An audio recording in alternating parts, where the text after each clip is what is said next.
আমার বান্দা আগেই কয়, আগেই বলে না সুদে না লইলে, কিস্তি না লইলে। আমার বান্দা নিজেই বলে না কেমনে সংসার চলবো। আল্লাহ বলে আমিও তারে এমনই বানায় রাখি, কারণ তুই তো আমার উপরে কোনো আস্থাই রাখো নাই। তুমি আস্থা রাখছো সুদের উপরে, কিস্তির উপরে, তো তুমি যেমন আমার আচরণও তেমন, আমার আচরণও তেমন। সব ব্যাপারে বান্দা আল্লাহ তাআলার ব্যাপারে ধারণা রাখে যেমন, আল্লাহ তাআলাও তার সাথে আচরণ করে তেমন। তো এই জন্য বললাম মাহে রমজান আমাদের জীবনের সর্বশ্রেষ্ঠ মুমিনের কাছে গুরুত্বপূর্ণ মাস। ইমানদারের হৃদয় এটা, ইমানদারের কলজা এটা, ইমানদারের অপেক্ষা এটা। আমাদের প্রিয় নবী সাল্লাল্লাহু আলাইহি ওয়াসাল্লাম একটানা 2 মাস লাগাতার আল্লাহর কাছে রমজান ভিক্ষা চাইতেন। 2টা মাস। আল্লাহুম্মা বারিক লানা ফি রাজাব ওয়া শাবান ওয়া বাল্লিগনা রমাদান। আয় আল্লাহ, এই 2টা মাসে আমারে হায়াত ভিক্ষা দেন, বরকত দেন, আমারে রমজান পর্যন্ত পৌঁছিয়ে দেন। তাইলে নবী সাল্লাল্লাহু আলাইহি সাল্লাম রজব এবং শাবান মানে রমজানের আগের 2 আরবি মাস আল্লাহর কাছে বরকত চাইতেন হায়াতের, আর রমজান পর্যন্ত পৌঁছতে চাইতেন। আচ্ছা, নবী সাল্লাল্লাহু আলাইহি সাল্লামের 11 মাসের আমল ঘাটতি ছিল কেমন? নবী সাল্লাল্লাহু আলাইহি সাল্লাম 24 ঘন্টার মধ্যে গাফেল থাকতেন কখন? নাউজুবিল্লাহ। আল্লাহকে ভুলে থাকতেন কখন? এক বুজুর্গকে জিজ্ঞাসা করছিল যে আল্লাহ নবী সাল্লাল্লাহু আলাইহি সাল্লাম তসবিহ ব্যবহার করতেন, যে আমরা যে তসবিহ গুনি, তাহলে উনি চমৎকার উত্তর দিছে যে শোনো বাবা, তসবিহ তো ব্যবহার করে সে যে আল্লাহকে ভুলে যায়, ফলে তসবিহ হাতে থাকলে এই তসবিহ তারে আল্লাহর কথা মনে করায় দেয়, তখন সে আবার পড়ে, আবার ভুলে যায়, আবার তসবিহ দেখলে মনে পড়ে। তো তসবিহ তো মনে করায় দেয় আল্লাহর কথা, তো যে ভুলে যায় তাকে না মনে করাবে। তো নবী সাল্লাল্লাহু আলাইহি সাল্লাম তসবিহ পড়তেন কিনা, ব্যবহার করতেন কিনা তুমি জানতে চাইছো, আগে তো তুমি বলো নবী সাল্লাল্লাহু আলাইহি সাল্লাম আল্লাহকে ভুলতেন কখন? তিনি আল্লাহকে ভুলতেন কখন? তিনি তো কখনোই ভুলতেন না। কানা রাসূলুল্লাহ সাল্লাল্লাহু আলাইহি ওয়াসাল্লাম ইয়াযকুরুল্লাহ ফি কুল্লি আহয়ানিহি। আম্মা জান আয়েশা রাদিয়াল্লাহু তাআলা আনহা বলেন, আল্লাহর নবী সাল্লাল্লাহু আলাইহি সাল্লাম সর্বদাই আল্লাহ তাআলার জিকির করতেন। তাইলে যিনি 11 মাস টানা আল্লাহর ইবাদতে পূর্ণ মনোযোগী থাকতেন, যিনি নবী নিজে বলছেন আনা আ'লামুকুম বিল্লাহ, আমি আল্লাহকে সবচেয়ে বেশি জানি চিনি, আনা আতকাকুম, আমি হচ্ছি তোমাদের মধ্যে সবচেয়ে বেশি আল্লাহকে ভয় করি। তাহলে যার তাকওয়া বেশি, যার ইলম বেশি, যার আমল বেশি, যার 11 মাসের বন্দিগি লাগাতার, সেই তিনি এর পরেও এত নেকি এত বন্দিগি থাকার পরেও নবীজি রমজানের অপেক্ষা করতেন 2 মাস। আর আমাদের 11 মাসের হালাত কি? আমাদের হালাত কি? আমাদের নেকি কোথায়? আমাদের গুনার ভিড়ে নেকি তো খুঁজে পাওয়া যাবে, নেকি তো খুঁজে পাওয়া যাবে না। আমাদের তো গুনায় গুনাহ, গুনাই গুনাহ, গুনাই গুনাহ, উঠতে বসতে চলতে ফিরতে নাফরমানি আমাদের বেশি। অতএব আমাদের জন্য এর চাইতে বেশি রমজানের অপেক্ষা করা উচিত, কারণ রমজান আমার গুনাহ ধুয়ে মুছে সাফ করে দিবে, রমজান আমার নেকির পাহাড় জমায়ে দিবে। এই জন্য দয়া করে আমরা প্রত্যেকে ইনশাআল্লাহ, এই প্রথম কথা আমার, রমজানের জন্য দিল থেকে দোয়া করবেন, বলেন ইনশাআল্লাহ। এইটা হলো 1 নাম্বার কথা, 1 নাম্বার ডিউটি। এখন থেকে আর বাকি কয়টা দিন প্রত্যেক দিন আল্লাহর কাছে বলেন, আল্লাহ আর কয়টা দিন হায়াত ভিক্ষা দেন, আর কয়টা দিন হায়াত দেন, রমজান না দেখাইয়া আমারে কবরে নিয়েন না মাওলা।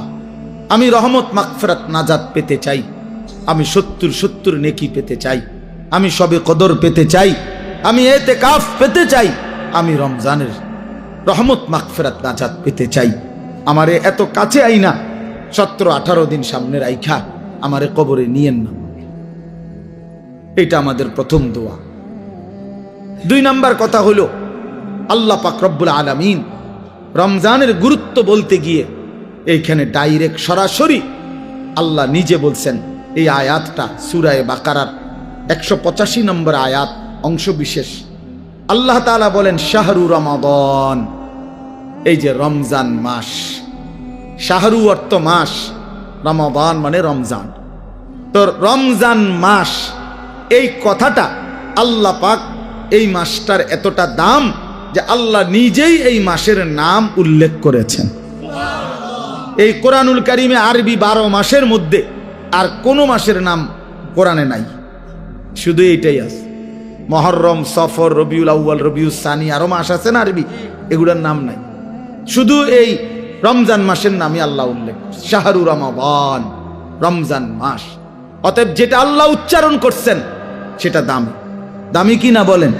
দুই, আমাদের নবীজির জবানে রমজান শব্দ উচ্চারণ হয়েছে কিনা?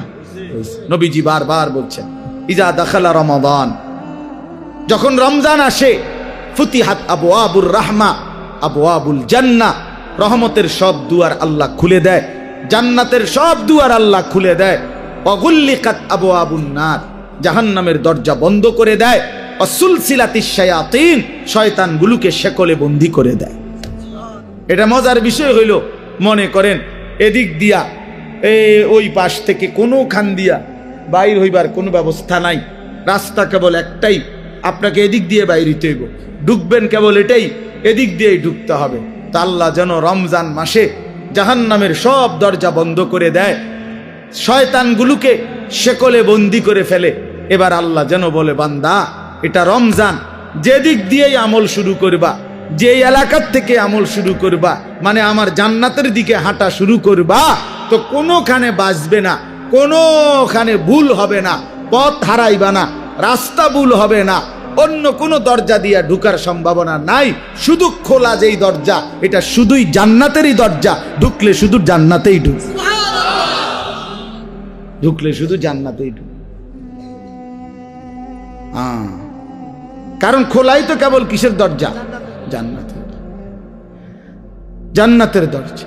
এজন্য রমজানে যদি কেউ ইবাদতে লাগে, বন্দিগিতে লেগে যায়, আল্লাহর হুকুম পালন, তা আল্লাহ তাআলা বলেন মাস শেষে শুধু কেবল জান্নাতেই ঢুকবা, জান্নাতেই ঢুকবা, জান্নাতেই ঢুকবা, জান্নাতেই ঢুক।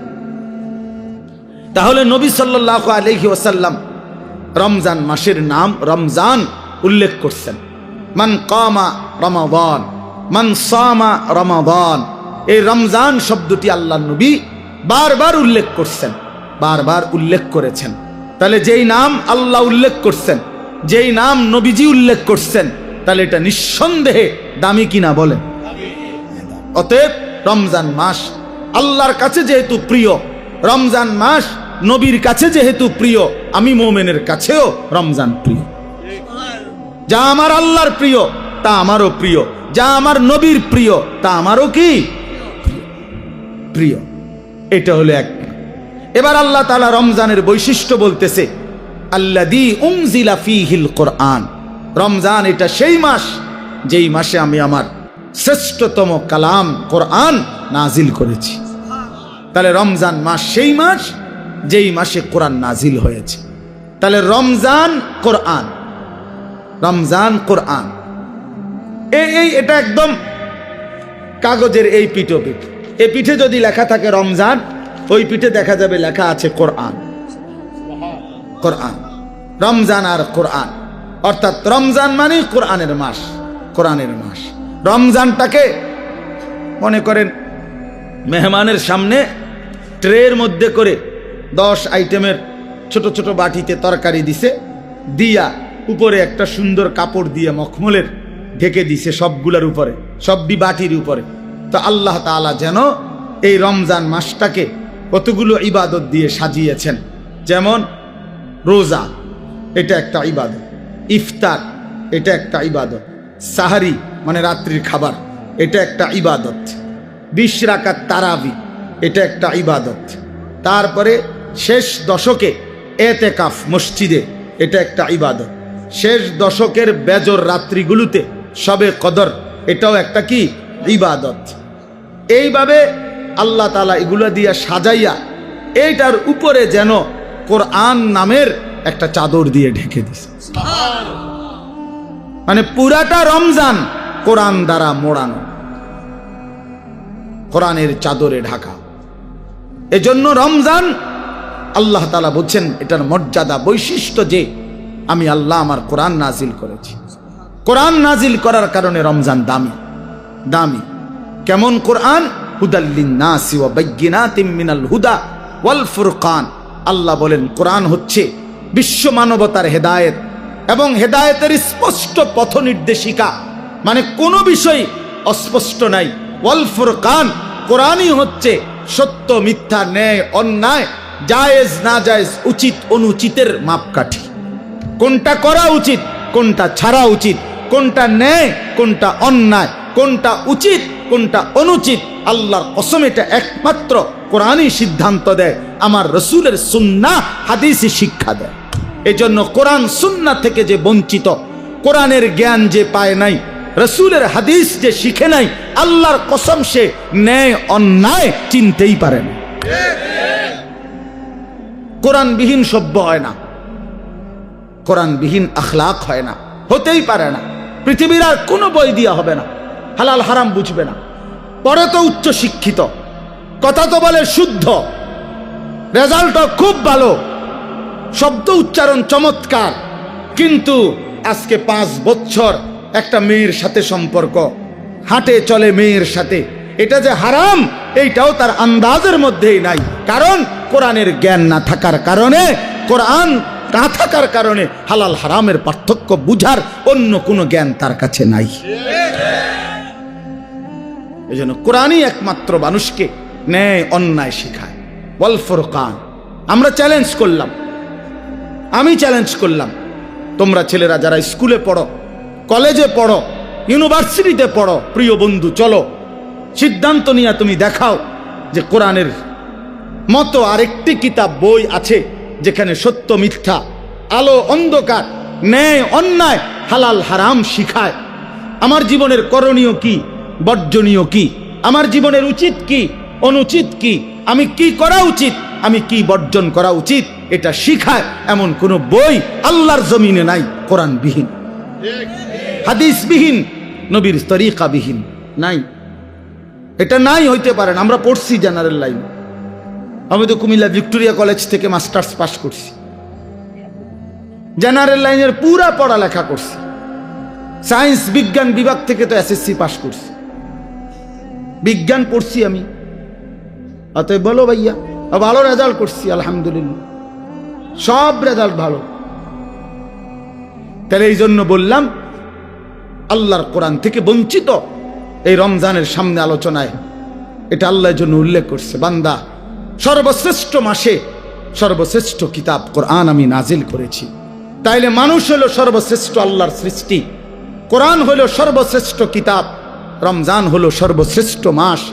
অতএব সর্বশ্রেষ্ঠ যেই মানুষটা আল্লাহর কোরআন থেকে বঞ্চিত, খোদার কসম সুম্মা রাদাদনাহু আসফালা সাফিলিন, আল্লাহ বলে এবার আমাকে ছেড়ে দিলা, কোরআন ছেড়ে দিলা, তো আমি তোমাকে একেবারে নিকৃষ্ট থেকে নিকৃষ্ট স্থানে তোমারে পৌঁছায় না,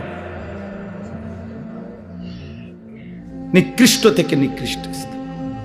এই জন্য দয়াজকে আমি এই একটা কথাই শেষে বলতে চাই, অনেক কিছু বলা দরকার, কিন্তু একটা প্রসঙ্গ শুধু বলতে চাই যে রমজান আমাদের সামনে।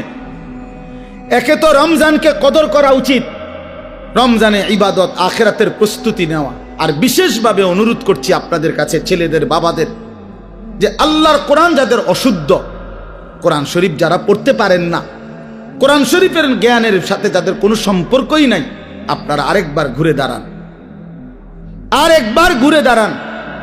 কোরআনের মাসে কোরআনকে ইজ্জত করেন, তাহলে আল্লাহ বরকত দিবে। যার কোরআন, আপনার বয়স 90 বছর হোক আর 9 বছর হোক, ছেলেরা বাবা তোমরাও, পর্দার আড়ালের মা বোনরাও, বয়স্ক বাবারাও, আমরা প্রত্যেকেই রমজান আমাদের সামনে, সবাই সবার সুবিধা মতো ইমাম সাহেবের কাছে, কোন আলেমে দ্বীনের কাছে, কারো না কারো কাছে আল্লাহর কোরআন শিখেন, কোরআন শরীফ সহি শুদ্ধ করেন। এটা উচিত, এটা ইনসাফ বাবা, এটা ইনসাফ। কোরআনের জ্ঞান যার মধ্যে নাই, 60 বছর 30 বছরে যে আল্লাহর কোরআন দেখে দেখেও পড়তে পারে না, আহা বন্ধু, তার আফসোস ছাড়া জীবনটা আর কিছুই হইতে পারে না, আর কিছুই হইতে পারে না ওই মানুষটা। তাইলে আল্লাহ তাআলা বলছেন হুদাল্লিন নাস, কোরআন মানুষের হেদায়েত, ওয়া বাইয়িনাতিম মিনাল হুদা, হেদায়েতের স্পষ্ট বাণী, ওয়াল ফুরকান, সত্য মিথ্যা, ন্যায় অন্যায়, হালাল হারামের পার্থক্যকারী। অতএব বন্ধু, আল্লাহর কোরআন বিহীন আলো মেলে না।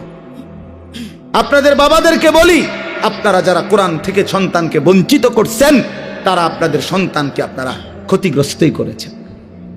আলো থেকে বঞ্চিত করছেন, আলো থেকে বঞ্চিত করছেন। বাকি পড়ালেখাগুলো ভালো, বাদ দিতে বলি নাই, কিন্তু এগুলো না হইলেও ভাত মিলত, এগুলো না হলেও ভাত মিলত।